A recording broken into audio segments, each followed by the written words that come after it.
So I am Raissa Bretaña, and I have the pleasure of moderating this panel entitled Vintage Style, Not Vintage Values, which is inspired by the hashtag.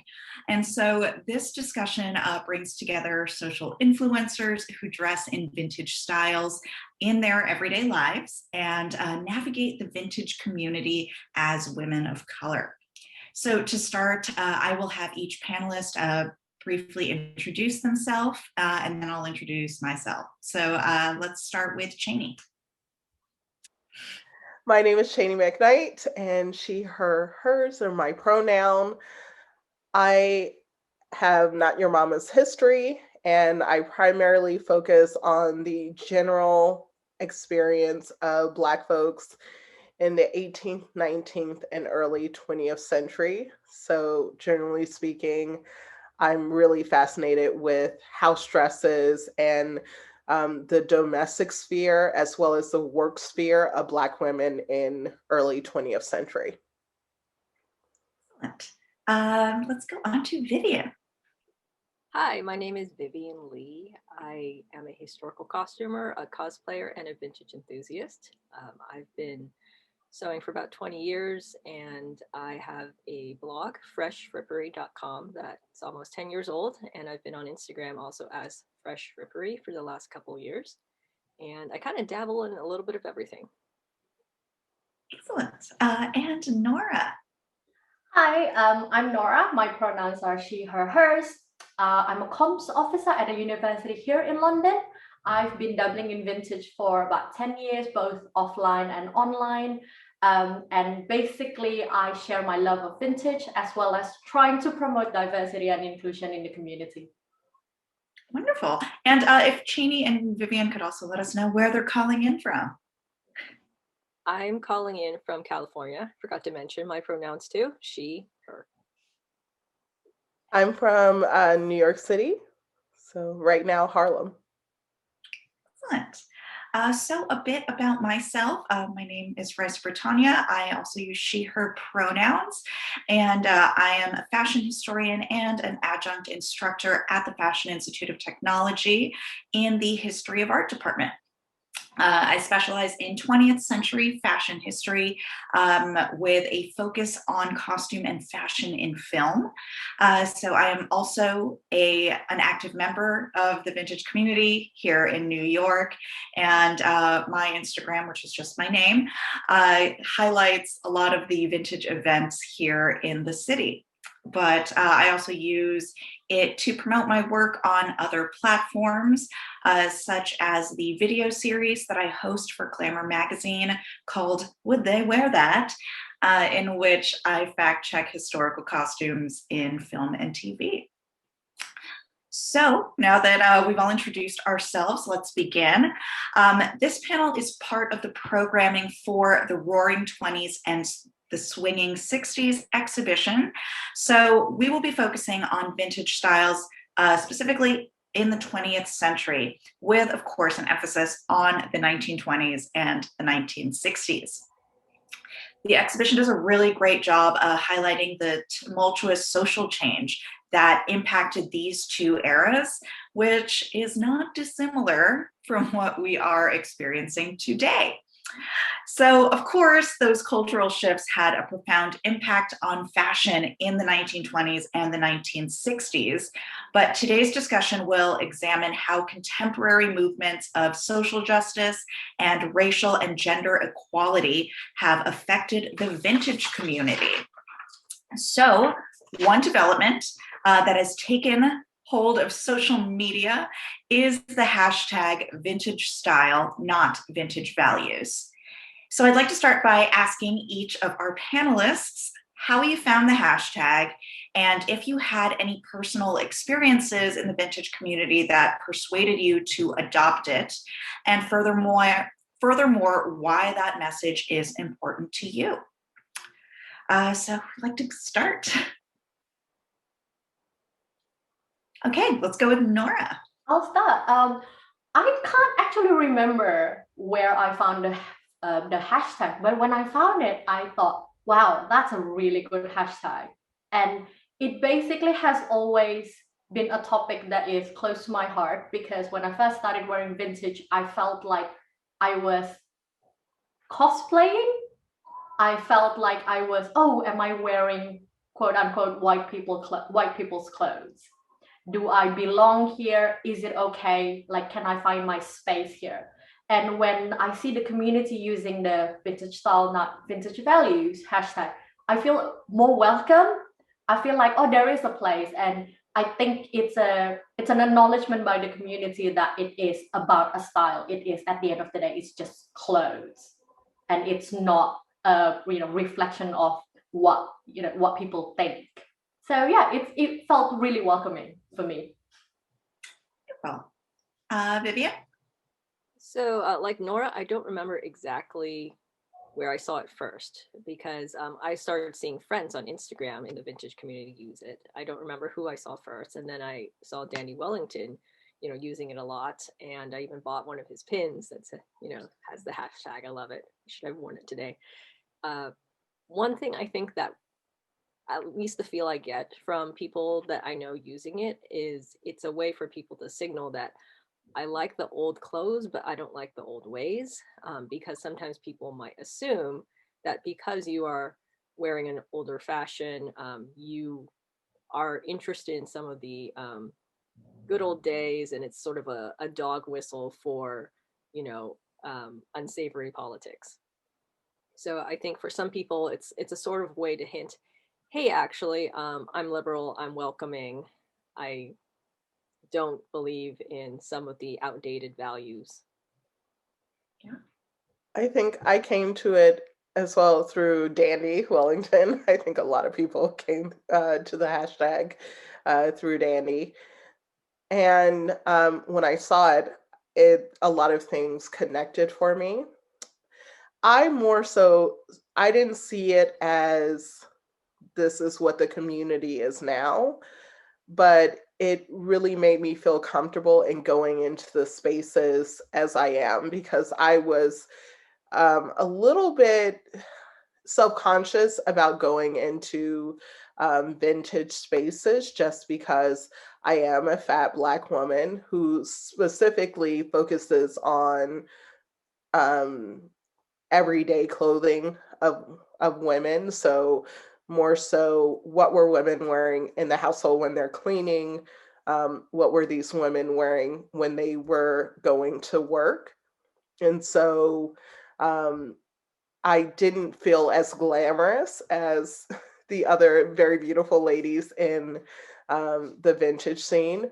But through that hashtag, I felt like I had space to kind of, this is what vintage is to me, and I felt very welcome in that space. And also, when I do see people wearing the pins, I'm like, oh, okay, feel a little bit more welcome in those spaces.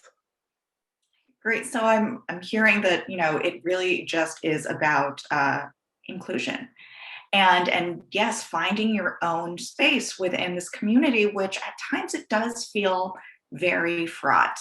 I myself learned about the hashtag through our own mutual friend, Dandy Wellington, and it made me feel more comfortable with dressing as I do, and just the way that I present myself in the world, because I don't think it's a secret that the vintage community kind of, from the outside does look very exclusionary, especially when you see everyone out in force together.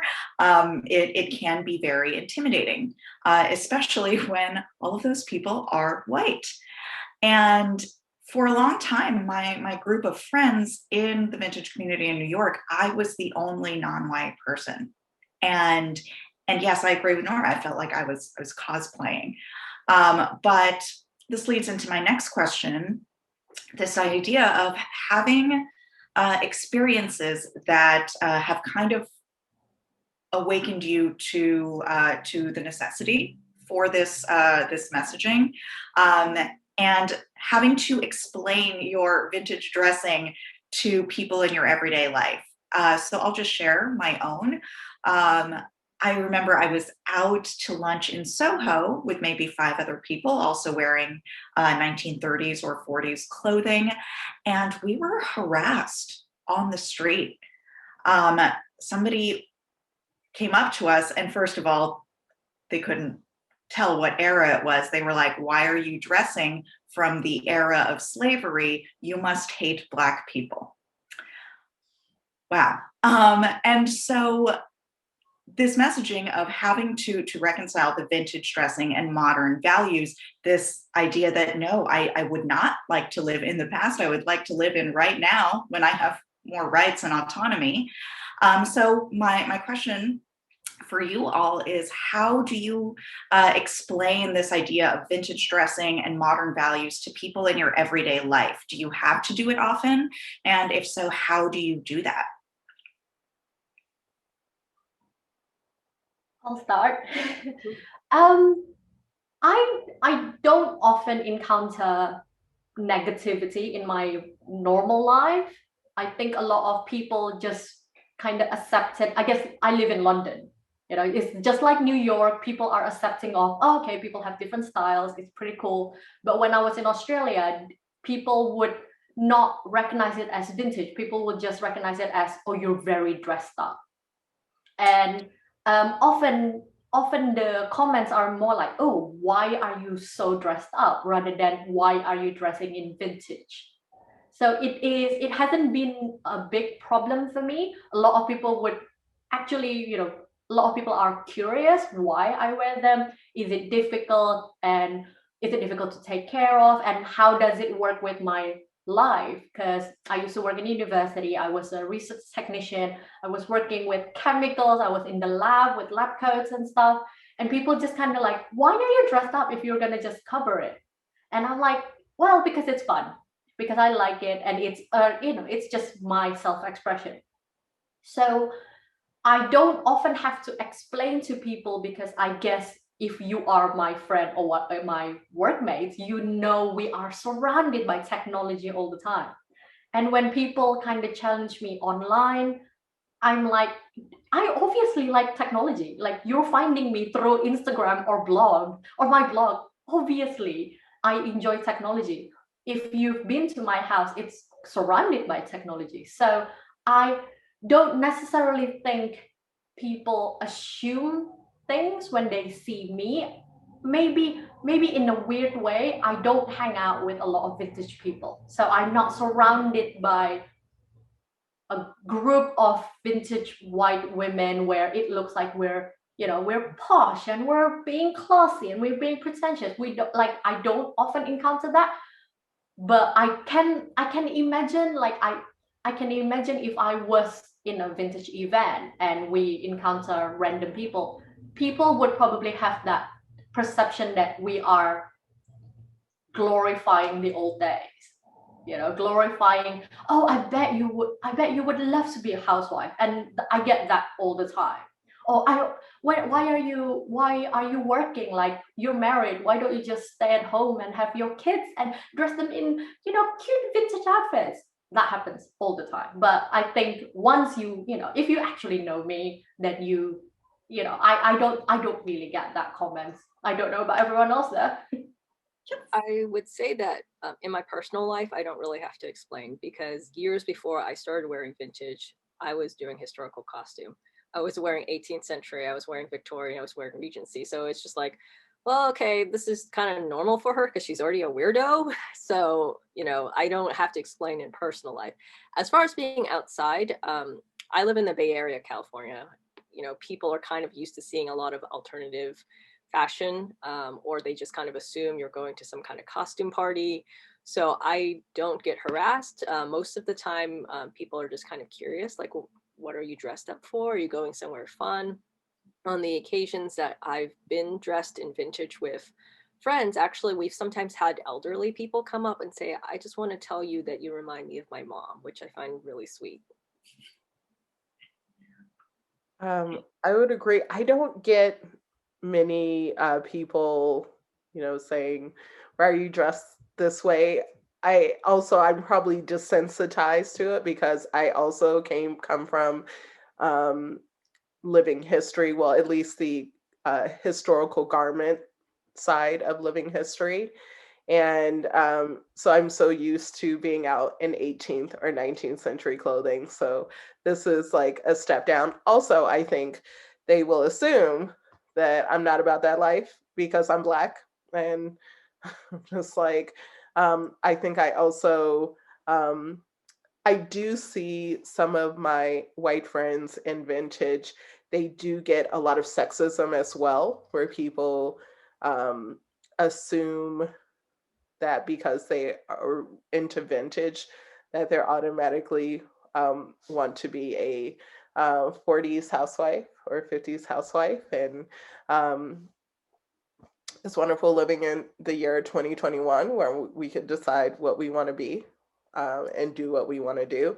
But also with Black women, largely during this period, they were also working outside of the home in addition to doing domestic work. So I think they don't really see me and see a 1950s housewife. And there's like that very interesting convergence of racism and sexism, right, in that little bubble there.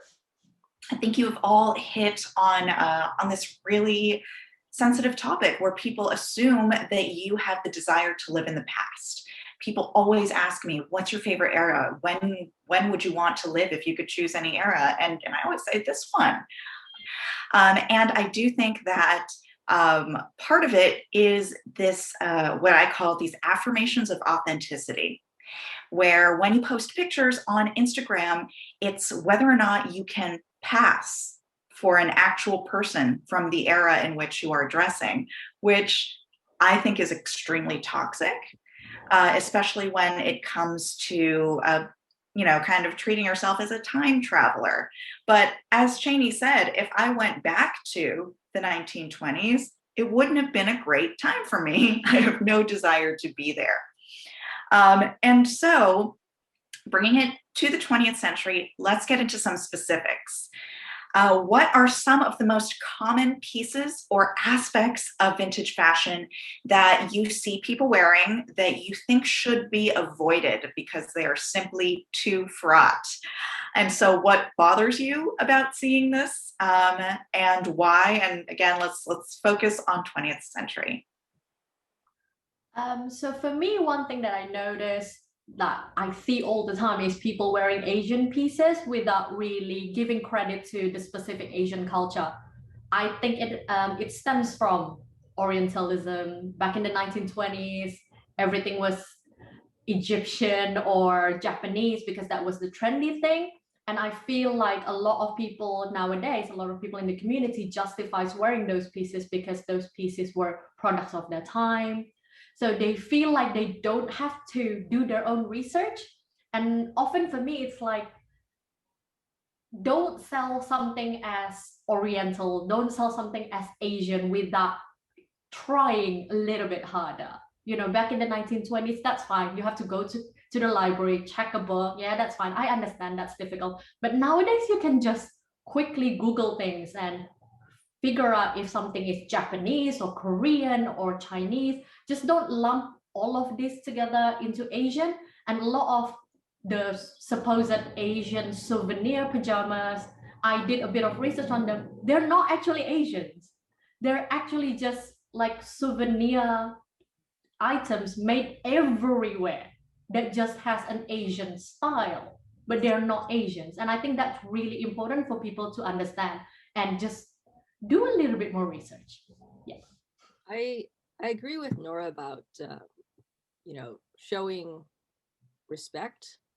I feel like a lot of times it's not just about what you wear, but the intent and also how you're selling the items. I've seen listings where they say like Chinese geisha item, and that's just missing, mixing a bunch of cultures together. And I don't know if it's out of ignorance or whether they're just like, well, it's keyword spam, kind of, I'm going to put as much as I can into this eBay listing.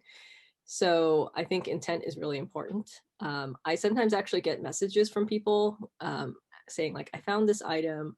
I don't know if this is, a Chinese character or it's sort of just gibberish, can you let me know? And I think those messages where they are asking my time respectfully, I appreciate those. The other ones where it's like, well, I really want to wear this and I want permission from a Asian person that I found online. Is this okay? That I give a little side eye to. Absolutely, yes. The main thing that really annoys me is when people ask for permission. You know it's wrong. Don't ask for permission. For me, there are two types of jewelry and brooches, blackamoor pieces, as well as just, I have seen multiple mammy pieces, as well as like the dangly dancing African jewelry, which is just, whenever I gently point out that blackamoor pieces are offensive, I get a lot of pushback from people saying that oh no, this is really good for Black people. It's a compliment. I really wish people understood that I am educated and I have done my research. I understand what blackamoor is, and do not show up in front of me with blackamoor pieces. I personally find it highly offensive, and it's okay if your friend Joe does not find it offensive, but I find it offensive, and I would appreciate not to see it. I personally collect offensive objects. So mammy pieces, primarily things that I love, picking up things specifically from offensive restaurants like the Coon Chicken Inn, and the Mammy Shanty restaurant, things like that. And I pick up pieces that would have been sold in the gift shop, their menus, their like shot glasses and things like that. And a lot of times they sold earrings, which had like dancing Africans with joints that move and things like that. Those are very highly offensive, and I'm still seeing things like this at vintage events. And once again, just like with Oriental pieces, they're like, oh, it was of its time. And since it's a vintage piece, it's not a statement on me now today. It's a statement on people of the past. So I would say, yes, that is what I find highly offensive in vintage fashion today. That's all great answers. Hopefully, those that are interested in joining the community are listening. But kind of on the same topic, let's talk about context. We did say a few things about where intent does play a role in the wearing and promoting of vintage styles. So do you think that when you wear something, that personal acknowledgement is a requirement? And how much history should a person know about a piece or an accessory or a hairstyle before they can comfortably and ethically don it? No, that's a big question. Oh, sorry, go ahead, Viv. You go. Okay. I would say at bare minimum, someone needs to do enough research to know that it is not a religious item or does not have any kind of sacred relevance.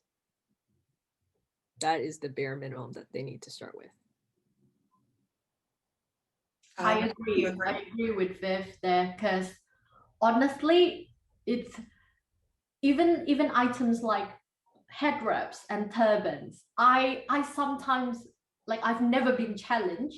No one has ever challenged me for wearing it. And sometimes I'm like, oh, there are certain style of turbans or head wraps that has a religious significance, and maybe I shouldn't wear those. Or maybe I should, like certain fabric that I shouldn't wear. Because that I often see, oh, beautiful African fabric, but then I'm like, oh, you have to tie it a certain way to show your respect. And I think if you can't be bothered to research or learn about it, then don't. Like, just because something is beautiful doesn't mean that you can just wear it. Yeah. Sorry, could I mute? I would say definitely, as you were talking about head wraps, I think that head wraps can kind of be a shady area. Generally speaking, there are many acceptable head wraps. There's just such a plethora of like head wrap styles that are available and open to everyone that it just always boggles my mind when people drift over into religious head coverings or into cultural head coverings. My thing is, just because you can, why do you have to? And I think specifically, just speaking from my experience, I remember when I was younger and I wore head wraps, it was a statement of that I am going out into public undressed by wearing a certain head wrap. But when a white woman would wear the same head wrap, or someone who is not Black wore the same head wrap, they would be like, oh my goodness, it's so fashion forward. And so just being, yes. Right. So my next question, with the vintage style, not vintage values, kind of really gaining traction, especially in the past year, how have you seen vintage communities, perhaps your own, wherever you are located in the world, kind of reacting to it? And how are they acknowledging this wider reckoning about the complicated practice of wearing vintage clothing in the 21st century? Because I do think there was just like a fun dress up factor, or that was the idea behind it. But I feel like today we cannot continue the way we have been. So how have you seen vintage communities reacting to this change? I can speak that something that I'm really excited about is that, at least I think the circles I run in, they're starting to acknowledge the fact that jazz and blues have a very strong Black American and African roots. And the fact that most artists, as well as dancers and some of the dance forms, are now primarily white. And they're moving more to bringing in more Black dancers as well as musicians, especially to parties, but it is an inching process. And I think that that is something. I I'm someone that I hope that there's a lot more progress going. You have to, for me, you have to acknowledge the past. I do believe in acknowledging the past that you're addressing it. If you choose to dress fully in 1940s, but you know nothing. So, I mean, it's one thing to kind of dabble in vintage clothing and to have a few pieces, but if your entire world revolves around the 1920s, 30s, and 40s, and you know almost nothing about the political climate that was going on, it is, to me, it's very frustrating. It's very frustrating because that is the height of privilege, to be able to decide to live in that world, in this vintage world where you have made your entire, I have a friend who, until he met me, he didn't really think about the political climate of the 1940s, but his entire apartment is 1940s. He wears all the time 1940s. But then when asking about the politics of that day, he specifically pointedly said, I try to stay out of the politics of the 1940s. Interesting. I want to add to what Cheyney said.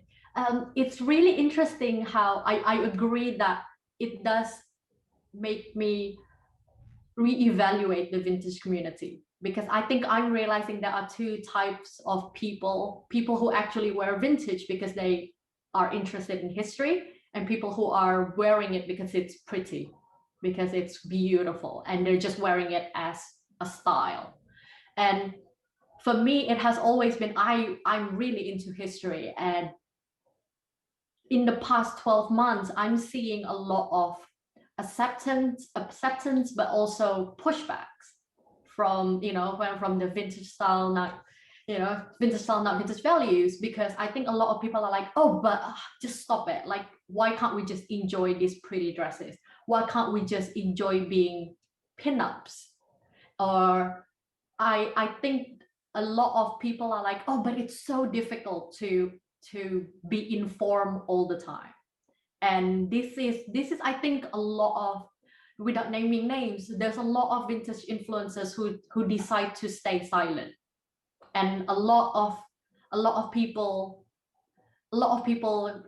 attack them for being silent. A lot of people say, how come you're not saying anything? You're benefiting from the vintage community. Why are you not defending the community? Why are you not defending people, the BIPOC in the community?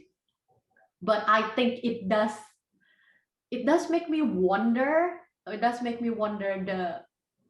Are they doing activism outside the community, outside the online community? I want to believe that, just because someone's silent on social media, it doesn't mean that they're not having conversations with their family and friends. But there is some kind of virtue signaling that is necessary sometimes. Some people say, oh, you kind of need to signpost that you're doing something on the online community. And I think it is quite a tricky one. I'm a little bit older than the vintage, the most of the people in the vintage community. So I'm not always on social media. I'm doing a lot of things at work that I don't share on social media, but I'm trying to share what I learned offline, online. And that is a tricky one, because I find a lot of people are still at the stage where, oh, I still don't know I still don't know what to do. I don't know where to start. Can someone educate me? So the problem is also people putting the responsibility onto certain people to educate. And sometimes when people call me, oh, thanks for educating us, thanks for informing, I'm like, I'm not educating, not I don't want to. Like, there are people who do it really, really well. I'm not educating, I'm just sharing what I've learned and sharing it with you guys. I don't want this responsibility. I can't be an activist. I just want to be, I just want to do it outside. Yeah, that it's more work as a person of color to wear vintage, just culturally. And so, yes, a lot of that responsibility falls on us. And I know some of us are very tired. But Vivian, what do you think about the reaction to the vintage style, not vintage values movement, if you will? Over here in California, I've seen both sides. I've seen groups form, or groups that were already present, get into activism, wanting to really examine what they're wearing, to be cognizant of the fact that they are possibly taking things from a culture and they want to give back to the culture. And on the other hand, I'm also seeing people say, I am tired of hearing about all of this. Can't we just go to the party and have a good time? So I'm seeing a little bit of both. I don't want to say tar everyone with the same brush, but a lot of it, I think, is also generational. A lot of the people that started wearing vintage, a while ago, an older generation might be, I don't understand why these kids are constantly talking about activism. We started the society to go and have a picnic and just drink with our friends, or, oh, I don't see any racism at the events. I don't know what you're talking about, but sometimes the BIPOC that attend are not comfortable telling the organizers something that happened to them, and they discuss it amongst themselves. So I think that there is a lot of discussion, but not all of it is public. Interesting. I would agree. There is a lot going on internally. Sorry, did I cut you off? That's fine. I also want to touch on something Nora said about, people being silent on social media. I like to, if I can, give someone the benefit of the doubt that perhaps some of the things they do outside, like donating to charity or reading books, if someone constantly was talking about that on their social media, that would actually seem a little bit performative. So I don't automatically assume because someone is not actively speaking out on social media that they do have, values that are not aligned with mine. Because I do also understand the fatigue of dealing with some of the social issues. Sometimes if I post something about politics, about race, and it happens to go a little viral, I will get hundreds of messages from people, usually mostly positive, but it is exhausting just to read all of that. So I can see why sometimes someone would say, I don't have the spoons for that today. So I don't always assume that someone, because they are silent, because they did not speak out about every single issue, is because they are, secretly racist or secretly conservative. Yeah. I think I would also say that I wish that people would also study the activists of the past, because I sometimes think that people confuse social media with activism. Social media is a tool of activists, and I am an activist. And I would say most of what people see, that is just 10% of all that I do. And so a lot of what I do is the hard work of talking one-on-one with people. For example, my friend who is in vintage 1940s and he does his whole life 1940s. It took a long time for me to starting that conversation and having a real sit down conversation with him over and over again before he was like, okay, I see kind of where you're coming at. And instead of me being like, wow, you're super racist, like that's just like a shut down conversation. If I were like to like send him a bazillion messages on Instagram and plaster his Instagram, I just want to say to the younger people who just got into this fight, please look to people who have been doing activism for years, who have been in this fight for years, also who have been studying from people who were at it in the 1960s. They have a lot of knowledge that they can share. Love your gusto and enthusiasm, but sometimes we could do more harm than good with the cause. But I would totally agree with Vivian, and when interacting with people and understanding that just because someone may not be like, hey, but then there also comes a point where you're like, your whole career is based off of the vintage style, and you may not be talking about certain things that I'm like, just I'm just here to vouch for Cheyney. I have seen her have these difficult one-on-one conversations. We work together at the New York Historical Society, and yes, that is the hard work. And when you are the person wearing the vintage clothing, you are like kind of automatically like on the defensive. That like there is a certain power structure, and you're the person that is kind of under the microscope. And so I do think it takes a lot of courage to wear vintage clothing and vintage style, even just, to make yourself that visible. And so it does come with some responsibilities though.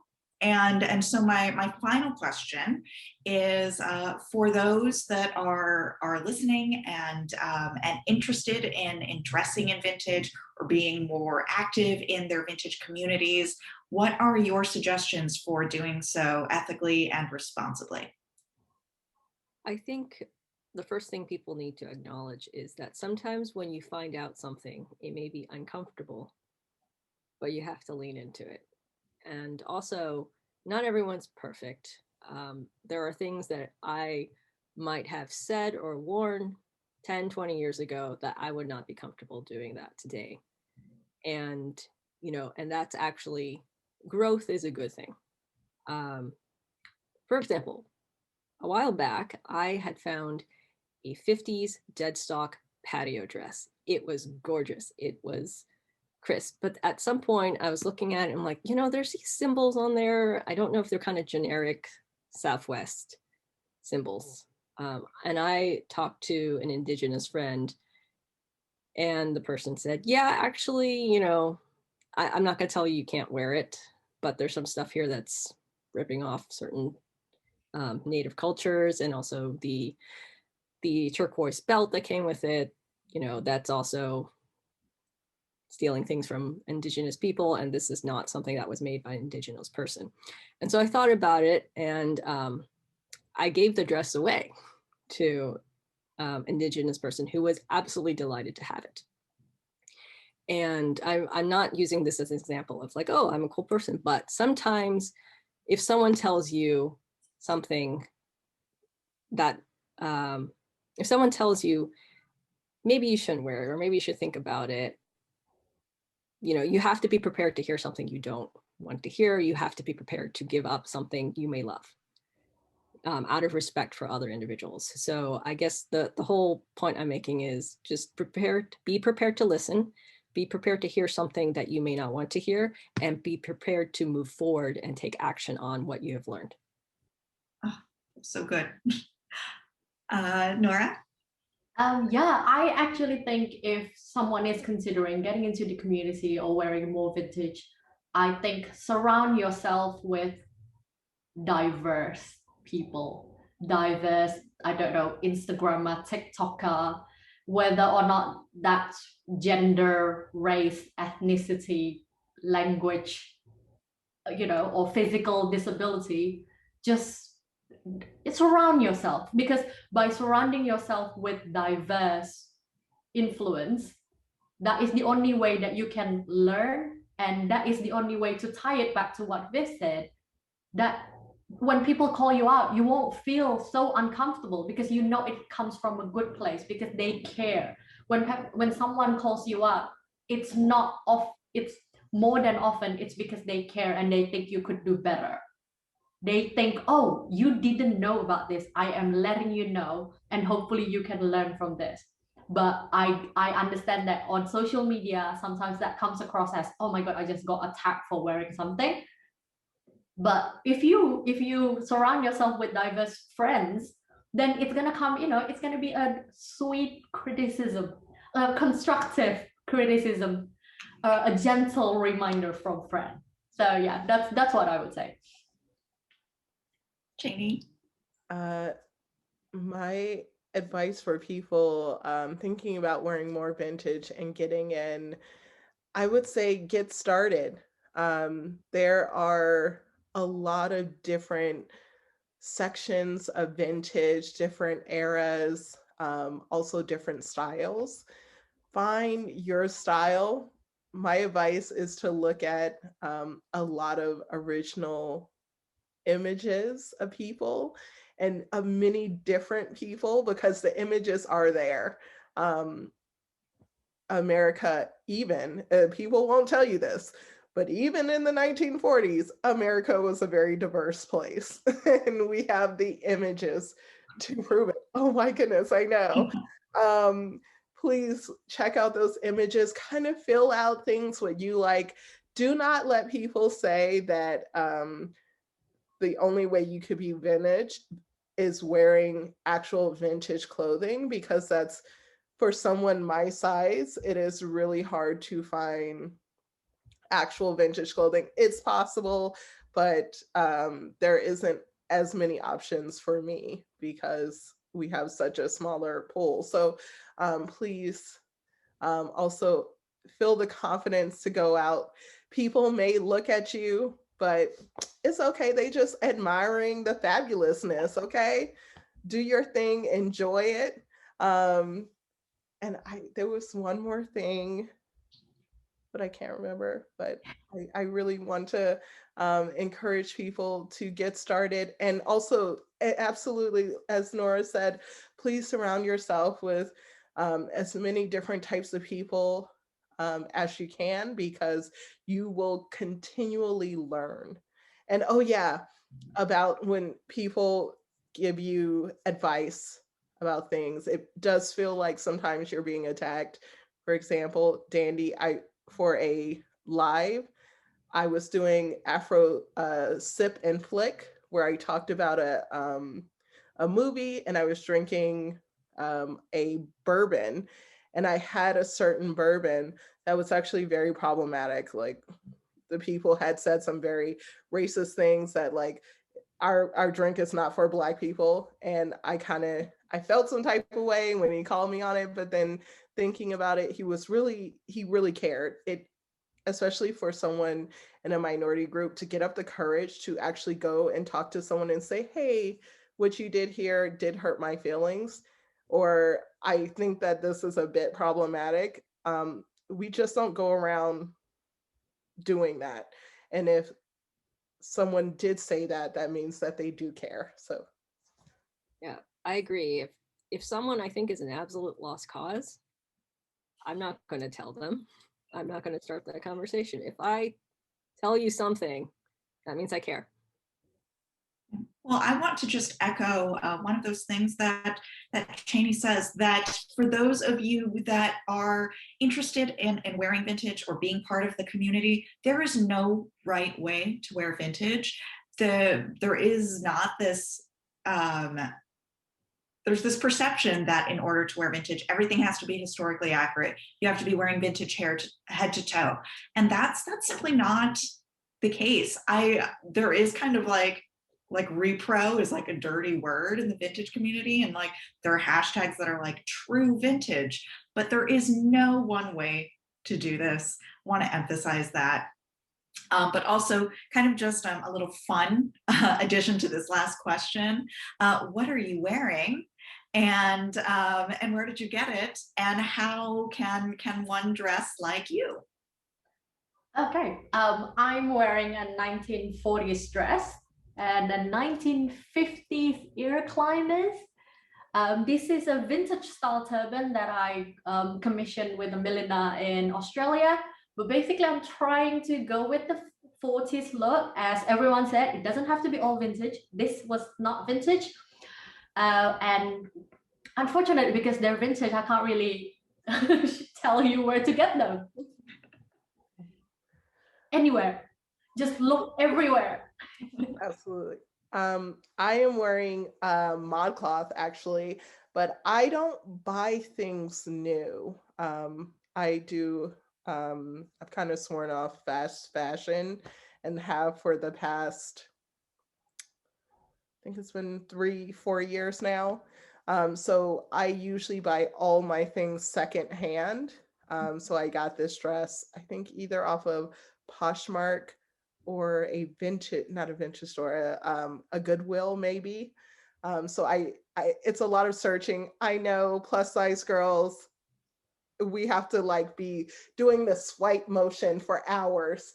And then you find something like this and you're like, it is mine and it fits me well. So yeah, so this, and of course it has a matching belt as well. Cute. So, Vivian? So, I chose to wear this today because it's a 20s dress, but it's got a bit of a 60s feel to it. This was actually made by my friend Nicole Rudolph. I do own a bunch of, actual vintage pieces, but for day to day, I tend to wear things that I have made that are reproductions because I work in a lab and I am a mom. So I need things that I can throw in the washing machine. So I often sew a lot of my own vintage style clothing. One of my favorite pattern companies is Wearing History. Excellent. And I am wearing a vintage 1960s dress. I think I got it on Etsy. There is, I swear to God, this is not sponsored, but there is an app called Gem, and it's a great way to search for vintage because it kind of like collates all of the different platforms that where you can buy secondhand clothing.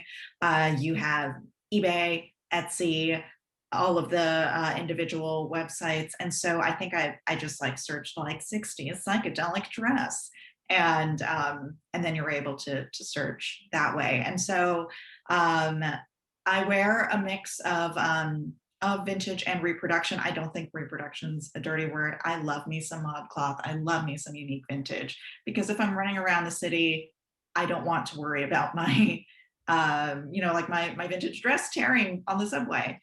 But I also teach fashion history, so many of you may know I try to dress to theme when whatever I am teaching that day, and so for those occasions, I will try my best to bring out the vintage pieces. But again, we're mixing and matching. These earrings are from Target, so. But I want to thank all of our panelists, Nora, Cheyney, Vivian, for their incredible insight into vintage dressing for the modern society. Make sure to check out the hashtag Vintage Style Not Vintage Values on Instagram for examples of how to wear vintage clothing ethically and responsibly, and also for just some seriously chic style inspiration. It's a great hashtag. And finally, be sure to peruse the online exhibition, The Roaring 20s and the Swinging 60s, organized by the FIT Fashion and Textile Studies graduate program in partnership with the museum at FIT. And so hopefully we'll all see you at the next vintage event.